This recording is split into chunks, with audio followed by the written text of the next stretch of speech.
By the summer of 1945, the war in Europe had ended. Yet in the Pacific, a long, brutal conflict continued to rage. The fighting had moved closer and closer to Japan's home islands. Each step was marked by intense and costly battles. Iwo Jima, Okinawa. American forces faced a determined enemy, fighting from fortified positions, from caves and tunnels. The cost in lives on both sides was staggering, a grim preview of what was to come. Special attack units were deployed.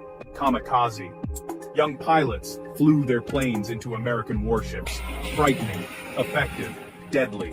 A nation prepared to fight to the last person. Women and children trained with simple weapons. Allied planners weighed an invasion of the mainland, codenamed Operation Downfall.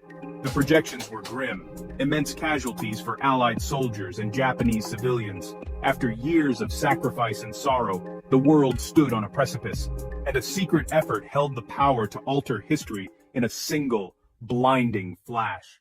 Far from the Pacific battlefields, a different war was waged in secret laboratories and guarded towns. The Manhattan Project, its goal to build a weapon of unprecedented power, an atomic bomb. On July 16, 1945, theory faced its ultimate test at Trinity.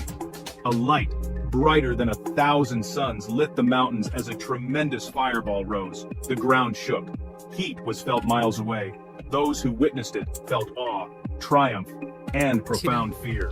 J. Robert Oppenheimer later recalled, "Now I am become death, the destroyer of worlds." The weapon worked, its power greater than many had imagined.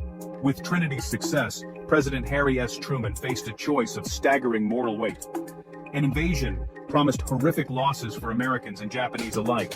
Memories of Iwo Jima and Okinawa still raw. The bomb offered a terrifying alternative: shock Japan into surrender and end the bloodshed.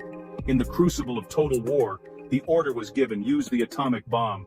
On Tinian, the Enola Gay was readied. Little Boy was loaded into its bay. 12 men prepared in silence, aware they carried a weapon that could end the war.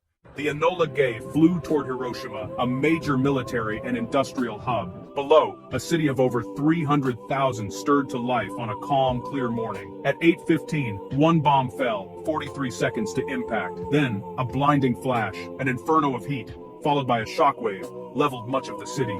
A colossal mushroom cloud climbed into the sky.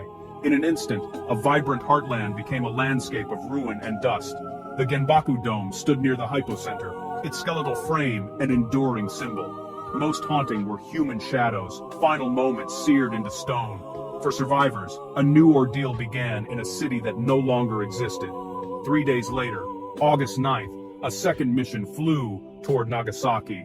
Another bomb, another city consumed by light and a rising cloud. The human cost mounted. Hiroshima in ruins, Nagasaki in ruins. The world held its breath. Faced with overwhelming new power and the Soviet declaration of war, Japan's leaders faltered. On August 15th, Emperor Hirohito announced Japan's unconditional surrender. The Second World War was over, yet the end of war began a new era, the nuclear age. The knowledge could not be unlearned. Humanity now held the means of its own annihilation. Today, Hiroshima stands as a place of remembrance, warning and hope intertwined. The Genbaku Dome endures, an emblem of loss, resilience, and the urgent plea for peace.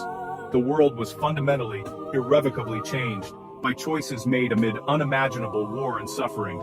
May memory guide wisdom, so that such fire is never unleashed again.